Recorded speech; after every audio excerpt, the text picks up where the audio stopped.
Hi, everyone. Welcome to this live stream, Launch Your Business with Customer Focused Marketing, hosted by Grow with Google. Grow with Google helps people grow their skills, careers, and businesses by offering free digital skills training and tools. I'll start by introducing myself. I'm Anna, and I am an instructor here at Grow with Google. I'm so excited that you're here with us.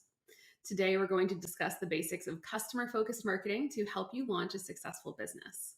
In this workshop, I'm working with my co-instructor, Basim. Later, I'll pass it off to him to answer some of the questions live at the end of the workshop. If you have questions that you'd like him to answer, be sure to use the Q&A section below the video player by clicking the blue button that says Ask a Question. We'll choose the top voted questions, so make sure to also upvote your favorites. If we don't get to answer all of your posted questions, our team will reply directly in the Q&A section shortly after the virtual event concludes. We also encourage you to use the chat feature for any comments you may have and also to engage with other attendees who are watching the workshop. This chat will be available to those who opt in and can be found directly to the right of the video player on your screen. And if you would like to access the additional resources for this class, check out the resources section below this video player on the right-hand side. This includes a copy of today's presentation. You will also be able to access a replay of this virtual event in the future by clicking on demand on the Grow with Google on-air homepage. Also, don't forget to post and share on social using the hashtag Grow with Google. Finally, you have the option to turn on YouTube's closed captioning to follow along. To do so, click the closed captioning button directly on the video player on your screen. Now, let's get started. In this workshop, you'll learn why marketing is so important. We'll introduce the marketing funnel and the customer journey and explain how your marketing can influence who does business with you. You'll learn how to reach prospective customers and build awareness of your brand, as well as how to engage your customers during their decision process to influence their consideration. You'll also learn the methods of conversion and how to build customer loyalty and encourage brand advocacy. Let's start by talking about the marketing funnel and the customer journey. Great marketers don't make stuff, they make meaning. This quote by marketing guru Seth Godin gets to the heart of it. The job of marketing is to make your products and overall brand meaningful for customers.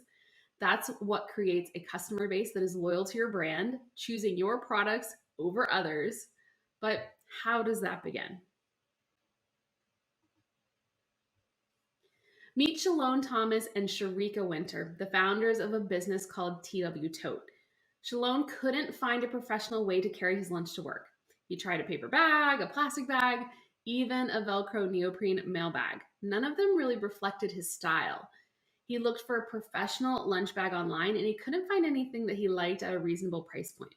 So he decided to take matters into his own hands, and TW Tote was born. The image on the screen shows Shalone and Sharika holding a few of their totes. Like most new entrepreneurs, Shalone and Sharika started out with passion and a great idea. They had design and engineering skills and could build a product people wanted, but they didn't know a lot about marketing. Many of their decisions were based on gut instinct. That was a great start. They identified and created a product that really met a need. But Shalone and Sharika didn't know how to make their products meaningful for their customers. They soon realized they needed to be great at marketing too. They needed to establish a brand that would reach more customers, sell more products, and build loyalty. The image on the screen shows Shalone and Sharika looking at one of their products and some color samples. At its core, marketing is an ongoing effort to create meaning for your customers. It answers questions like, why should my customers buy from my company? What's in it for them? What makes your product, services, and company great? Why should they listen to your advice? What's your backstory? Storytelling helps impart meaning to your products and brand. It can connect customers with your business on an emotional level. When customers buy from you, you want them to feel really good about their purchase. Your marketing should be about building relationships, developing trust and credibility so that your customers want to buy from you. Staying in touch throughout the customer journey will help them think of you first. It's useful to think of marketing as a funnel, a process to take people who are unfamiliar with your products or services and turn them into paying customers. Overall, a main goal of the marketing funnel is to help a business accomplish their goals, whether that be for profit, revenue, new customers, or something else important to your business. The first benefit of this framework is that it considers the customer journey. Instead of trying random marketing strategies or sticking with a plan that focuses only on sales, the marketing funnel encourages you to consider the experience a buyer has with the brand. The customer journey is the sum of the experiences consumers go through when interacting with a brand. Awareness is the first phase, when a potential customer discovers you, maybe through word of mouth, a Google search, or an ad. Next, they may move into the consideration phase. This is when consumers weigh whether they'll buy from you or your competitor, whether they'll buy your type of product or something similar, or whether they'll buy at all. If the consumer decides to become your customer, they move into the conversion phase. They may buy one thing or many things over a lifetime. Which brings me to the final phase, loyalty. This is when customers are so thrilled with their experience that they turn to your brand first and they recommend it to others. For this course, we're going to focus on a 4-stage marketing funnel: awareness, consideration, conversion, and loyalty. Your job as a marketer is to influence customers at every phase of the customer journey. At the awareness phase, your marketing is focused on reaching consumers where they are, so they become aware of your brand. During consideration, your marketing is about engaging potential customers by answering questions and building relationships. In the conversion phase, your marketing is about influencing your leads, converting them into paying customers. And lastly, sustaining contact with customers who had a good experience can build loyalty and turn them into brand advocates. At every phase of the customer journey, you have the opportunity to persuade them to move forward with you. The better the marketing, the greater the influence, and the longer the journey. So I want you to think about, what phase of the customer journey do you think you need the most marketing help in? Type 1 in the chat for awareness, 2 for consideration, 3 for conversion, and 4 for loyalty. Let's talk about the first phase and how you reach prospects and build awareness of your brand. The customer journey may begin when someone needs something and they turn to a Google search. Awareness could also be triggered through word of mouth, advertising, trade show marketing, or other types of communication. No matter how your customers find you, they'll likely continue their research by searching for your business online. To reach prospective customers, you first need to understand who they are so you know how to reach them. Start by identifying who needs your products. Then build a brand that sparks their interest. Once you've defined your ideal market and built a solid brand, get your business online. Let's talk about each of these concepts in a little more detail. When it comes to identifying your customers, it's good to think about whose problems you want to solve. Who will want the products and brand experience you'll create? Understanding exactly who your prospective customer is will guide your marketing. Your brand and products may be useful to just about anybody, but if you don't focus on your most likely customers, you'll spread your message and money a little too thin. That's where market segmentation comes into play. It helps you narrow in. You can start with demographic segmentation, which includes things like age, gender, ethnicity, religion, income, and education level. You also want to know about their interests, values, personality, and lifestyle. These are psychographics. Geographics are location-based information like what size and density of region or neighborhood they live in, what languages they speak, and even the climate where they live.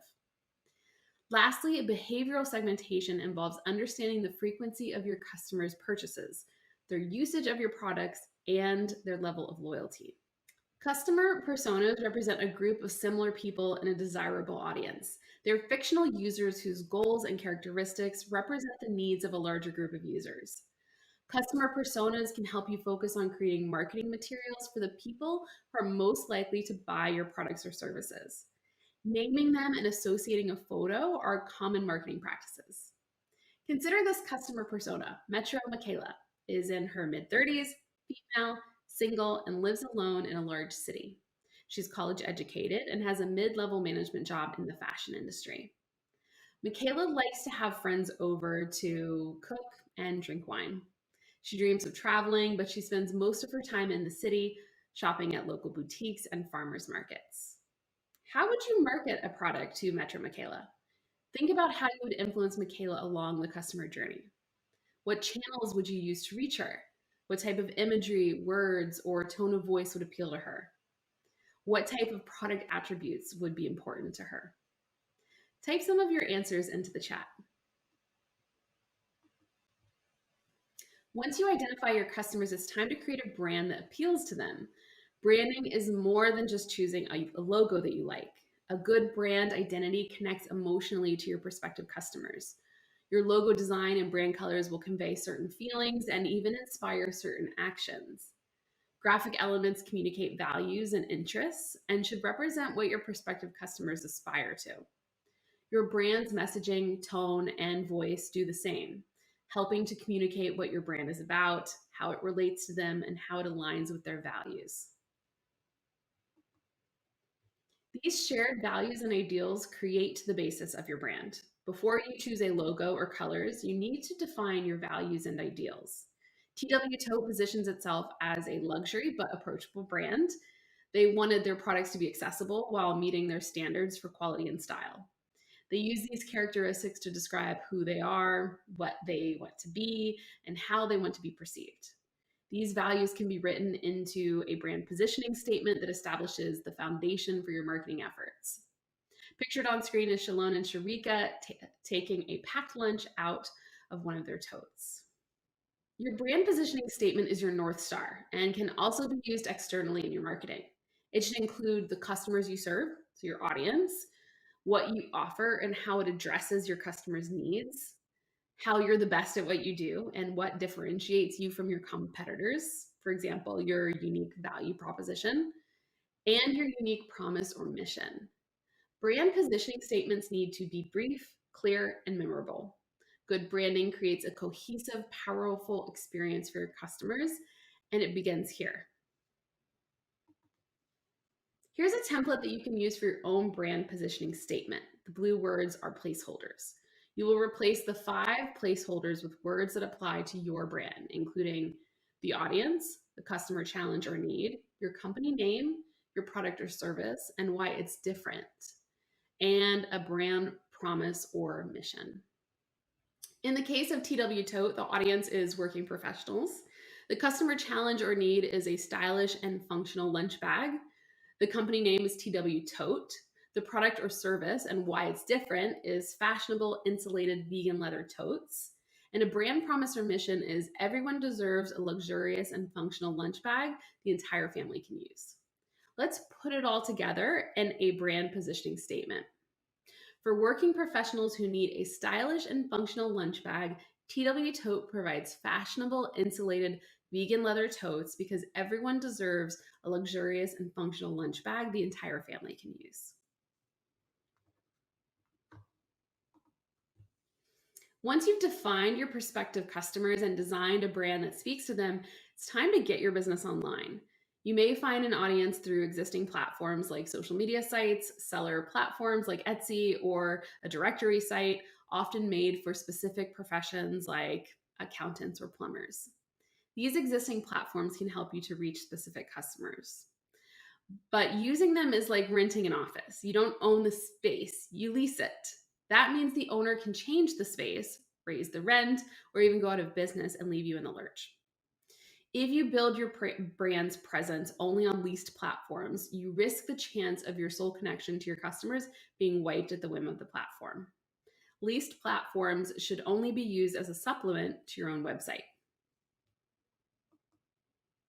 Building your own website ensures that you own your online property. You have full control over its contents and how it behaves. You can also grow and customize it as your business grows. Also, your own website can be optimized for search engines, helping people to find you. Google also offers a way to get your business online by creating a free business profile. The business profile displays critical business information to searchers across Google Search and Maps and is optimized for different devices. This doesn't replace a website, but it can help you stand out in search results and drive potential customers to your site. Creating a business profile helps you control the details of Google displays like business hours, contact information, store locations, photos, videos, and more. There are also built-in marketing features to communicate with your customers throughout the customer journey. You can find out more by visiting google.com/business. Once consumers discover your brand, some move into the next phase of the customer journey, consideration. Here you can guide customers through the process of evaluating your brand, engaging and influencing them to learn more about you. During the consideration phase, customers are deciding whether or not they want to do business with you. They're evaluating your brand compared to other choices and gathering information to help them decide what or if to buy. Your marketing strategy is to provide answers to their questions and other details to help them in their evaluation. Engaging your customers during the consideration phase is crucial.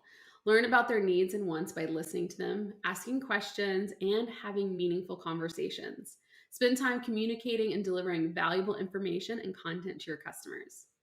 Your goal during this phase is to build interest and desire in your customer, so they want to develop a deeper and longer relationship with your brand. To learn about your customers, listen and don't make assumptions. Determine their pain points. The better you understand those needs, the better you can create solutions and communicate them.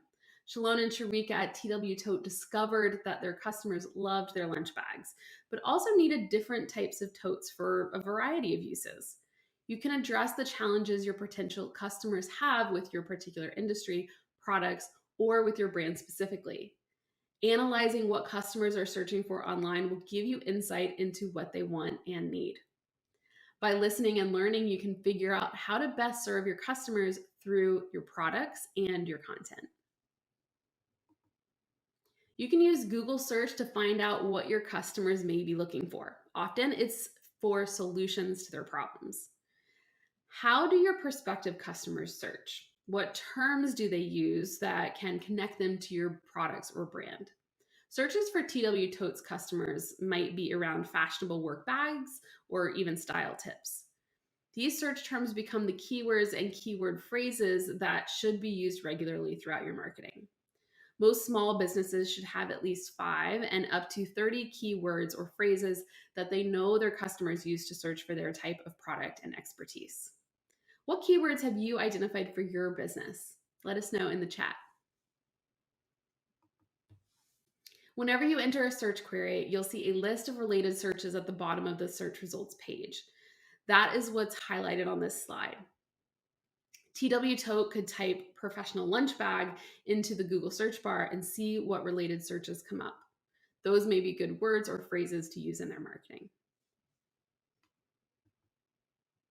A free tool called Google Trends can also help you to find keywords and ideas for new content. Google Trends will show you the relative popularity of different search terms on Google.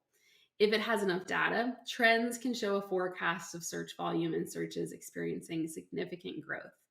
You can use it to find and compare the popularity of different words and phrases, determine seasonality of different searches, and see where searches happen geographically. You can also use it to discover related search topics and queries. All this information can help you see what topics people are interested in and create relevant content to publish to your site. Once you know what your customer is looking for, it's time to give them what they want. The shift from listening to communicating begins when you share content that educates and inspires them. Your customers most likely don't know half of what you know about your industry and even less about your specific brand and products. What can you teach them? What can you demonstrate or instruct them in? How can you help them, inspire them, and provide resources? Engage with customers by giving them valuable information that proves you're a credible source of information about your industry. Content that builds trust by sharing your expertise, and content that's relatable and likable. This type of communication isn't about promoting your product specifically. It's about offering information that helps them with their research, essentially trading value for their attention. You can share content, words, photos, videos through many different channels. You don't have to be on all of them, but you do have the opportunity to reach different audiences in different ways through different channels. Think of each of these channels as a means to share your content, to grab their attention, and a place where your customer likes to spend time and learn. TW Tote has a YouTube channel with commercial style videos talking about their product features. They also showcase special offers on social media and their blog. There are a lot of choices. Choose channels based on where your customers spend time and what best delivers the content you're sharing. Ultimately, you want to drive traffic back to your website and share content directly on your site. If you have a business profile on Google, you can use the post feature to share content that links back to your site. Find out more at google.com/business. Whatever you can dream up that's interesting, entertaining, and educational to your prospective customers, stuff that's useful to them and not necessarily about you, will engage them on these channels and help them to evaluate you further. I know it sounds like a lot to ask. Just remember that you're sharing this content to attract them to your site and trade the value you provide for their attention. No one wants to feel like they're being sold to. That's what scares so many businesses away from marketing. But as long as your marketing is customer focused and appropriate at each phase of the journey you're actually sharing, not selling.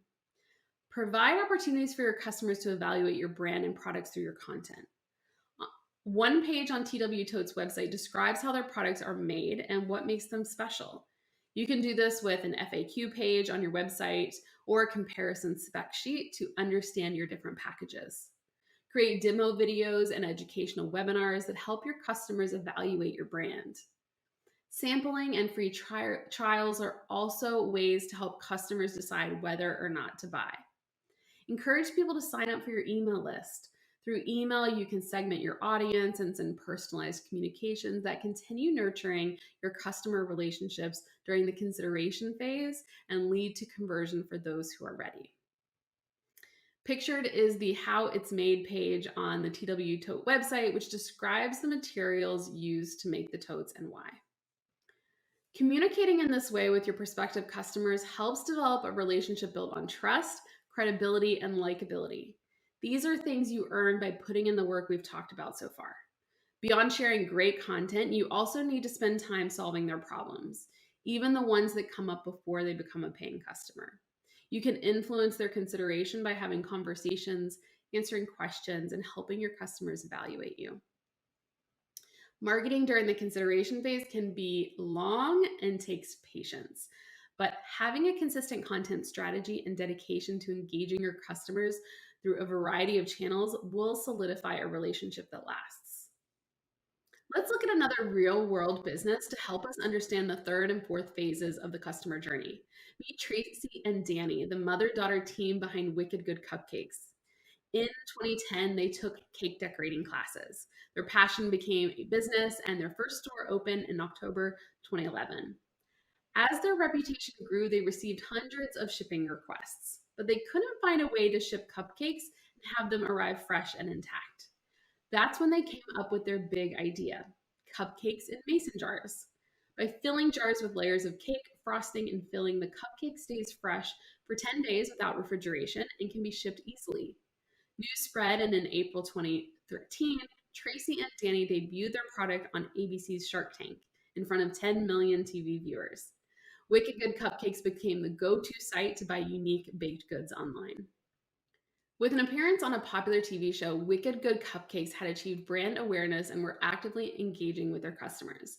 Their next step was to focus on increasing purchases and turning customers into brand loyal advocates.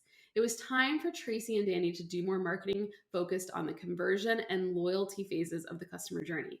They needed to learn more about their customers so they could better convert them. They needed to identify opportunities to improve their website and ways to make the entire experience, especially the checkout process, more efficient. They also needed to give their customers reasons to come back to the site, share their experiences with others, and eventually become brand advocates. With the help of Wicked Good Cupcakes, we're going to talk about the last two phases of the customer journey and how your marketing can help convert more customers during the conversion phase and turn them into brand loyal customers during the loyalty phase. Let's start with the conversion phase. Once your marketing has addressed the awareness and consideration phases of the customer journey, you should have some leads who have become prospects and are ready to become paying customers. In this phase, your job as a marketer is to influence these leads and prospects to become paying customers, a process called conversion. To convert customers, you need to figure out which leads are most likely to become customers and focus your marketing efforts on them. To do this, you need to identify the key customer actions that lead to conversion. Then share the right marketing messages and a timely call to action to encourage the purchase with those ready customers. Finally, you'll convert more customers when you streamline the purchase process and make it as easy as possible for them. We'll go over all of these in more detail. How do you know where customers are in their journey? You look at their actions, certain actions signal they are more likely to convert. These key actions may vary depending on your business. Some common ones are signing up for your email list, submitting a form like a request for a quote, downloading content like a product brochure or watching a video, signing up for a trial or a demo account, downloading your app, calling you or emailing you to schedule a consultation, placing a product in their online shopping cart but leaving the site before making the purchase. It's important to remember these key actions won't all be online. For Wicked Good Cupcakes, a key action could be visits to this cupcake truck offering samples. When Wicked Good Cupcakes looked into customer actions, they saw that some website visitors were placing items in their shopping cart but not completing the purchase. That action signaled a higher interest level than just visiting the website. They identified these visitors and then sent them coupons, giving them a nudge to buy. Think about your business. What customer actions can help you identify people who might be ready to become customers? Once you've identified customers ready to make a purchase, it's time to share content and calls to action designed to convert. As I mentioned earlier, Wicked Good Cupcakes sent coupons to people who abandoned their shopping carts. Your conversion efforts could include a discount or special deal like buy one, get one free, or an exclusive offer with more of a VIP feel. You could also send an invitation to special content like a webinar or an event, or include customer testimonials that share more about your brand or product. Think about what else you could offer as a value added service, like free shipping or a free tutorial with a product specialist. Present these value adds in a way that sounds compelling and time sensitive. Good copywriting will go a long way in creating a persuasive call to action. You also need to decide where you're going to share this content with the audience you've identified as ready to convert. Consider marketing and advertising channels that let you reach this curated audience. You could use your email marketing platform as well as a digital advertising platform like Google Ads. There are a lot of elements that go into conversion, but one of the easiest ways to convert customers is to make the purchase process as simple as possible. You can create a hassle-free online checkout experience by reducing the number of steps, offering guest checkout as opposed to requiring sign-in, providing value-added services or benefits with purchase, and ensuring they feel great about what they're buying. When Wicked Good Cupcakes wanted to make it faster and easier for customers to complete their purchases, they reduced the total number of checkout steps. They also continuously test other checkout options and tweak the process based on those results. For example, they added the option for customers purchasing cupcakes as a gift to record a personalized video that would be sent via email to the recipient. They used Google Analytics to see how those changes affected their sales and made the necessary adjustments as the data came in. Ultimately, conversion works best when you've created a stellar experience at every touch point throughout the customer journey. We've talked about what you should do to convert customers. Now let's look at a tool that can help you accomplish it. Google Analytics is a no-cost tool that can help you identify key customer actions that happen on your website. It's one of the most popular website analytic platforms available. It allows you to track the customer journey on your website and app if you have one. Google Analytics will help you discover important information about your website visitors, like how do people find my site? What do customers interact with once they find me online? What demographic groups visit my site the most? What channels drive the most traffic? And which channels and actions drive the most conversion? Google Analytics can help you do better marketing throughout the entire customer journey. Specific to the conversion phase, Google Analytics provides insight into the actions impacting your conversion, helps you identify customers ready to convert, and lets you analyze your conversion processes so you can get more people to complete the actions important to your business. To learn more about Google Analytics, visit g.co/analytics. Do you have a Google Analytics account connected to your website? Let us know in the chat. Another Google tool that can be useful for driving conversion is Google Ads. One of the advantages of digital advertising is the ability to deliver specific content to specific groups of people. This lets you show ads to the right people at the right time, making it more likely they'll convert into paying customers. For example, you can use Google Ads to put sales messages and incentives in front of people searching for products like yours. Ads can appear on Google search results and many other websites like YouTube. There are many formats available: text ads, image ads, shopping ads, and video ads, to name a few. There are also special types of campaigns. One you may recognize, even if you've never heard of it, is called remarketing. In these campaigns, your ads can appear to potential customers after they have visited your website. When you connect your Google Ads and Google Analytics accounts, you're able to create ads directly from your analytics data and learn more about the impact of your ad campaigns. To learn more about Google Ads, visit ads.google.com. We are now on the final phase of the customer journey, loyalty. As in the other phases, you can influence your customers' actions through focused marketing that sustains loyalty and encourages them to recommend you to others.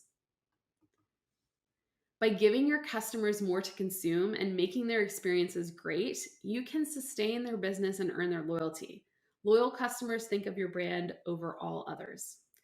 This will help encourage them to promote your brand and products to people they know, helping you reach new customers. Have you been an advocate for a business you love? Let us know in the chat. All customers are not created equal. A customer who stays interested and engaged with your brand and continues shopping with you has a lot of value to your business. So, how do you create more of these types of customers? By providing more value to them. You might do this through consistently excellent customer service, new products, as well as different programs and incentives. Ultimately, you want to keep your customers happy, engaged, and buying from you. Happy customers will often naturally tell others about their experiences, but you can also nudge them to do this more with some focused marketing. You can identify customers who are ready for this phase based on their conversions, how long they've been a customer, and if they're speaking out on social channels about your brand. Building this type of customer loyalty can be done a number of ways and relies on the entire customer experience being stellar up to this point. If they didn't have a good checkout experience, had trouble with a product and didn't get the help that they needed, or felt ignored and unsatisfied with their experience or interactions, it will be hard to turn them into brand loyal advocates. At this phase, you want to focus on deepening your relationship with your customers, getting to know them, letting them get to know you, and keeping them happy and engaged. You can do this by staying in touch through whatever channels make sense for your business. Share content that's valuable to your paying customers, product tutorials, video guides, and new product launch information. Providing top-notch customer service will positively impact customer loyalty. Think about these questions. Do they get the help that they need? Are you providing all the answers to their questions? Do they feel great about their purchase and interactions with your brand? If you don't know the answers to these questions, it's time to get some feedback. Asking your customers how you're doing or what you can do better is highly valuable information for you, and it will let them know that their opinion matters.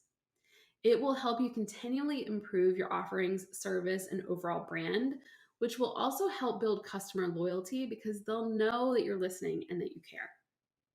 Lastly, think about how you can delight your customers in unexpected ways to further deepen your relationship and differentiate from your competitors. Have you ever been involved in a loyalty program? Let us know in the chat. Loyalty programs and incentives will help you sustain the customer loyalty you build by helping them feel special. You could create a loyalty program based on VIP status and exclusivity, something that offers special product sneak peeks or videos to help them understand your products better. Your program could offer special discounts and perks like occasional coupons or a points rewards system. Personalization will go a long way. So, you may also want to consider things like sending personalized notes with purchases or special offers on birthdays and anniversaries.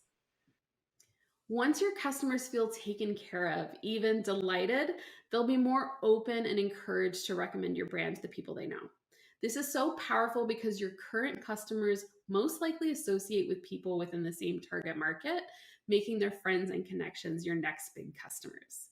In fact, 92% of consumers trust word of mouth recommendations over other types of marketing, and customers referred by other customers have a 37% higher retention rate.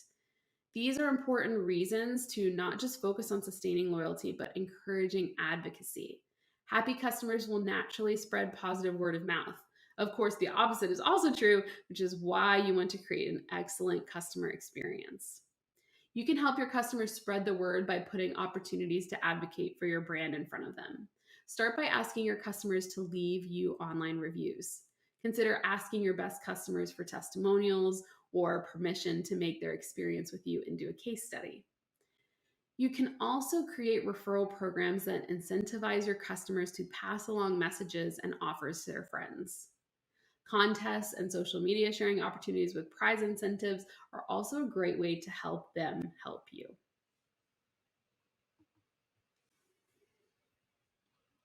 Encouraging customers to leave you a review on Google and interacting with them through your business profile is a great way to start.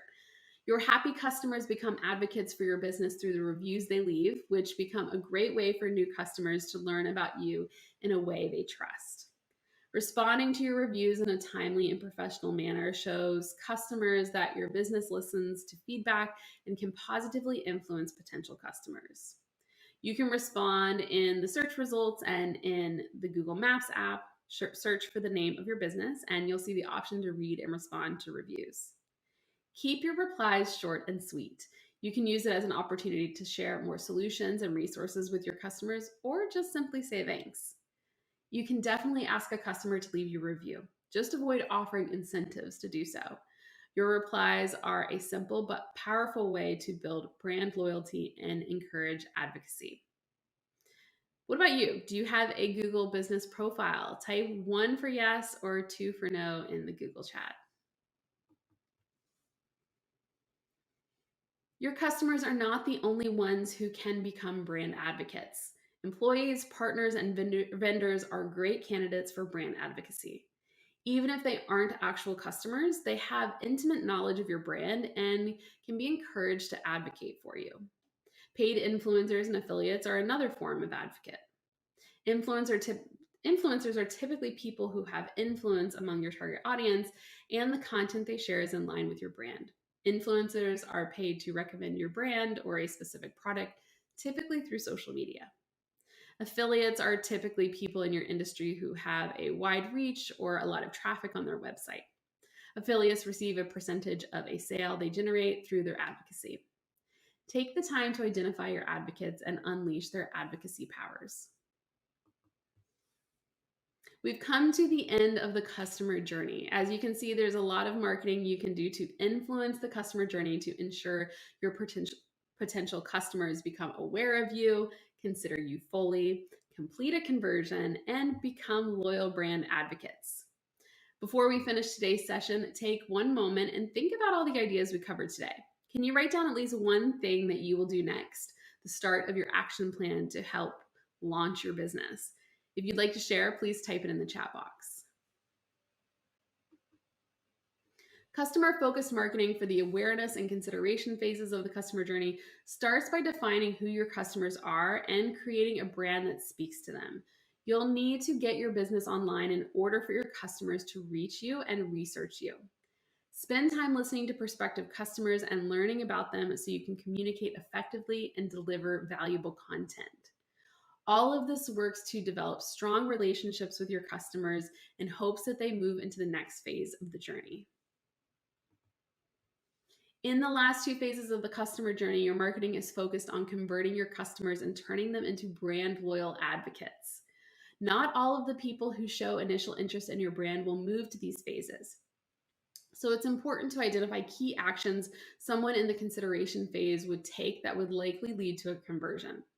Then you want to identify those customers so you can share timely calls to action and pave the way to a purchase. You'll want to make sure that the purchase process is streamlined and easy so you don't lose someone in that process. Once you've landed a customer, keep them happy and satisfied to build their customer loyalty. Implement programs and incentives to sustain their loyalty and encourage their advocacy among everyone they know. You can also create advocacy programs among other people like employees and influencers. Ultimately, their advocacy will lead to more customers entering the awareness phase of the customer journey, keeping that pipeline filled. You can continue growing your digital skills no matter where you're located with Grow with Google On Air. On Air offers free online workshops so you can learn digital skills about a wide range of topics. Visit g.co/grow on air to register for upcoming sessions. You can also rewatch past workshops on demand.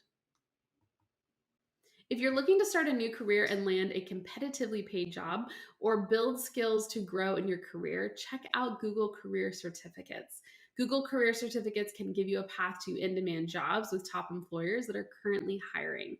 You can earn a certificate and prepare for a new career in a high growth field in under 6 months, even if you don't have relevant experience. Learn at your own pace and complete the online program on your own terms. Certificates are available for IT support, project management, UX design, data analytics, Android development, and digital marketing and e-commerce.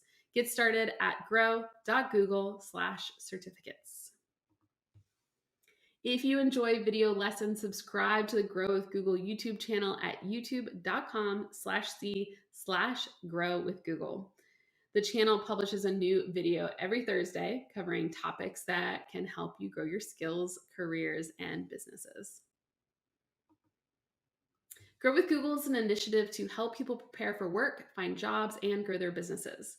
Job seekers can grow their skills in order to find new jobs and advance their careers. Teachers can learn how to put the latest technology to work inside and outside of the classroom. Small business owners can build their online presence and find new customers.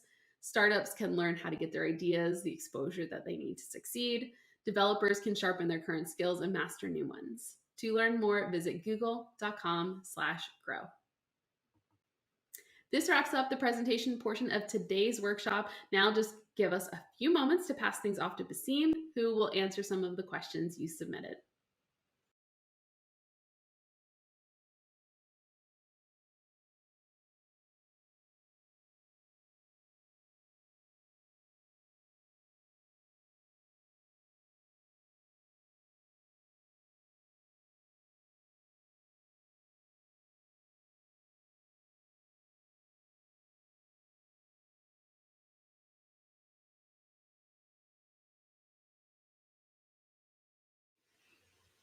Thanks, Anna. Hey, everyone. I'm Basim. I'm excited to answer a few of the questions that you've asked throughout today's session. And as usual, we've received quite a few. Remember, if we don't get to your questions, we'll go back and answer them on the Grow with Google on their page below the virtual event shortly after it concludes. Okay, our first question here is from Amy. And Amy wants to know, can you use Google Business Profile for a digital-only business? Great question, Amy. We get this one a lot because a lot of us out there are in that digital world, and we're wondering if we can create that Google Business Profile for our digital business.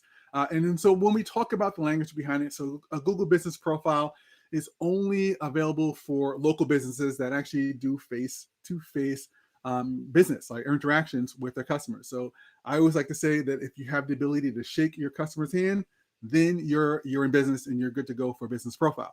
If you don't actually have a physical address, but maybe like you work out of your home or something, you still do have the ability to create a business profile and then designate your service area, keep it local, right? And then if you don't want people going to your house, you can hide your address.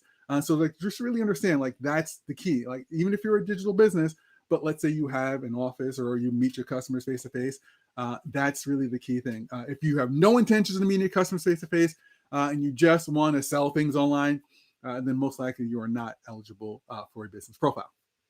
All right. So next question here is from Alex. Alex wants to know, which is more important, social media or my website? That's a really good question, Alex. And then it's like, so when we think about that, like, with social media taking off and stuff, a lot of people wonder, like, do I even need a website?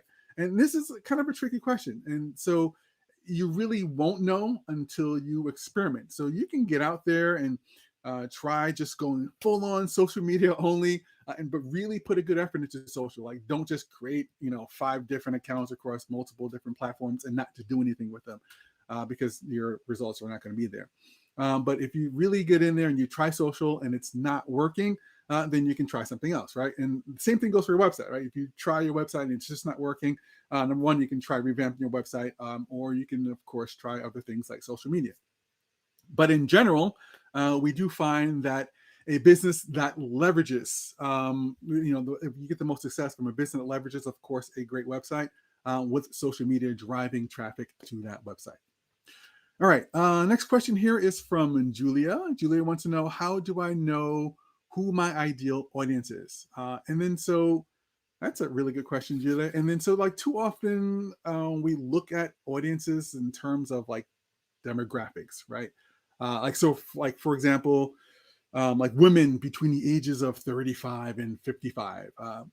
But we actually want to dig a little bit deeper into like what the problem that our product or service is actually solving. So like going back to Anna's presentation, like if the founders of TW Tote had focused strictly on just demographics, like an age range, right, for like the working professionals, like if that was like their only audience, they may have actually missed out on other people that would actually enjoy their products. Let's say college students that are looking for fashionable lunch boxes as well.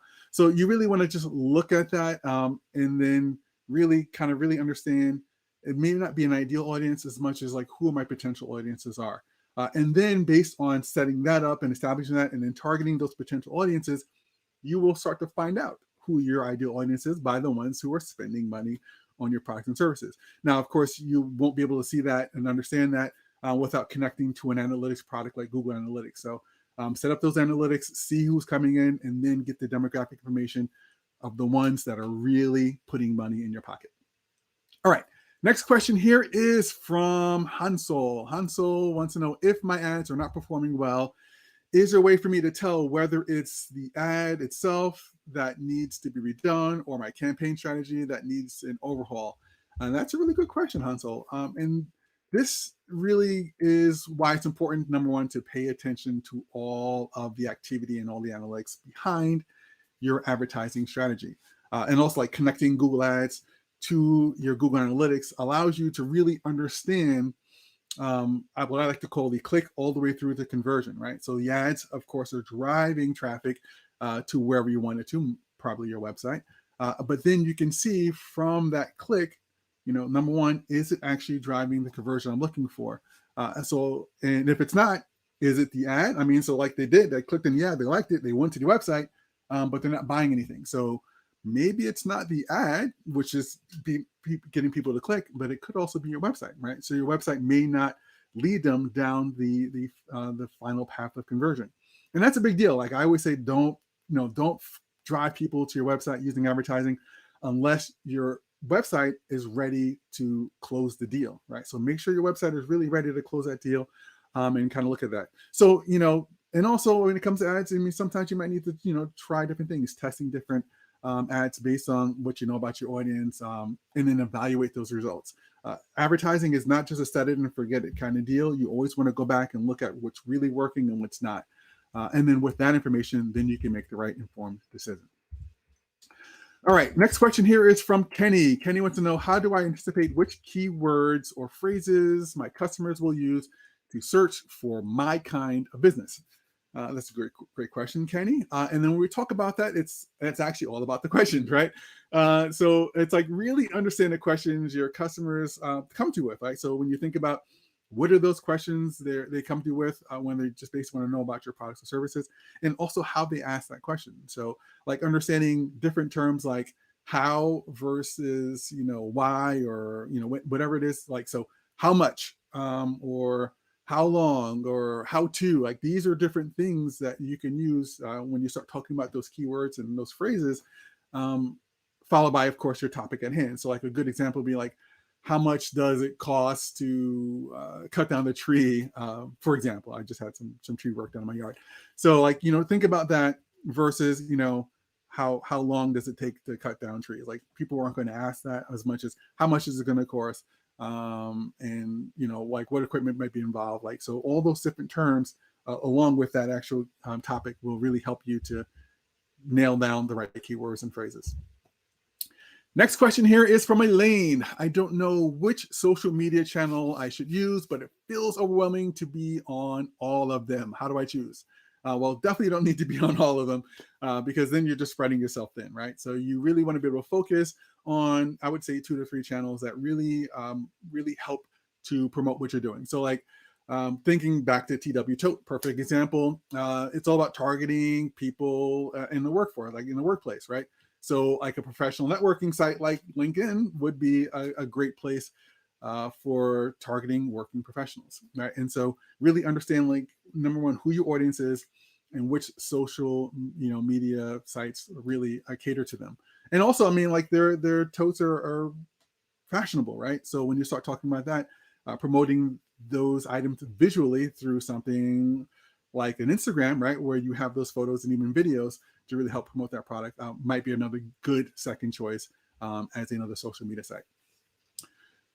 All right, so the next question here is from Jamie. Jamie wants to know, what would be an example of leasing a space versus building and owning your website? There are online website builders options.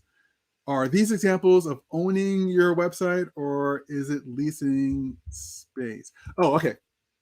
Going back to Anna's presentation there. So like when we talked about leasing space, what we meant is like your presence on a platform that you don't have control over. So like, social media, like for example, building your entire presence on a social media platform. If that platform were to shut down, you literally have no more presence. You have no control over any how that works versus building your own website where you have control over that. And you, of course, keep your website up and running. Any changes that you want to make in the design or whatever, that's up to you. You own that space versus whether they change the terms or whatever on the social media platform or they get bought up and whatever happens, you're simply leasing that space and you don't have as much control over that. That's what Anna meant by that. All right, so next question here is from Amy. What advice do you have on helping come up with the right brand name? All right, Amy is like really heavy in the comments here. Great, another great question, Amy. And this one is a question that a lot of startups, new companies get hung up on. And it's really important to understand that a great brand name isn't as important as a great product or service. Like the product or service makes the name, not the other way around. And people say the same thing for like websites, like what's the best website address I can put in? Like it's not about coming up with that best .com or .net or whatever it is at this point. There are a lot of wonderful products and services out there that you would not associate with their brand name, but we know and love them. And really, I take a second and step back and think about all of the wonderful products that you look at. I'm looking at my desk and looking at, different mouses and microphones and laptops and all these different things that we associate with great brands, but really, have nothing to do with it being a great name. It's just, a word that we associate with a great product or service. So don't get too hung up on coming up with the best name. Come up with the best product or service that people will associate with that name. All right, and last question here we have is from Matthew. Matthew says, my CMS already offers analytics. Do I still need Google Analytics? That's a great question. And I would say that it really kind of depends on like what information you're looking for and how much information you're looking for. Typically, Google Analytics will provide way more measurements and is way more complex than your CMS's analytics will offer. But if you look at your CMS's analytics and they offer everything you're looking for, then have at it. But if they don't, then you can always have Google Analytics as a backup. But so with that being said, you still want to just go on and take like 5 minutes to flip the switch for Google Analytics. This is an important thing that a lot of people like, oh, I don't need the analytics now, I'll need it later. Google Analytics only starts collecting that data from the day that you actually activate it. So if you don't activate it now and then your business has been going for 2 years and you finally decide 2 years from now, like, I want to see what's going on, you are literally starting with no data. But if you flipped it on now and 2 years later, you're like, I want to see what's happened over the last 2 years, you have 2 years of data that you can work with and make decisions based on. And it's retro, right? So like, it's not retro. So like it literally from when it's on, it starts collecting data from that point forward. So if you wait 2 years, you're only going to have from that point forward, and it's not going to be even used to you. So even if you're not going to use it now, activate analytics and then have at it. Let it collect data in the background, and then of course, if you find it, you need it, it's there for you if you do. All right, so this wraps up the Q&A portion for today. Thank you all for joining us for Launch Your Business with Customer Focused Marketing. Hopefully everyone learned something new today. You can find a follow-up of all of our resources on the same page that you're watching in the Resources tab below the video player. You can also access a recording of today's session by clicking on demand at g.co/grow on air. We'll also be sending a follow-up email survey for you regarding your experience in this virtual workshop today. It is so important that you go in and give us that feedback so we can quickly improve our sessions to offer you great content that is, of course, most helpful to you and our other learners. All right, so thanks again for joining us at Grow with Google today. We will see you next time.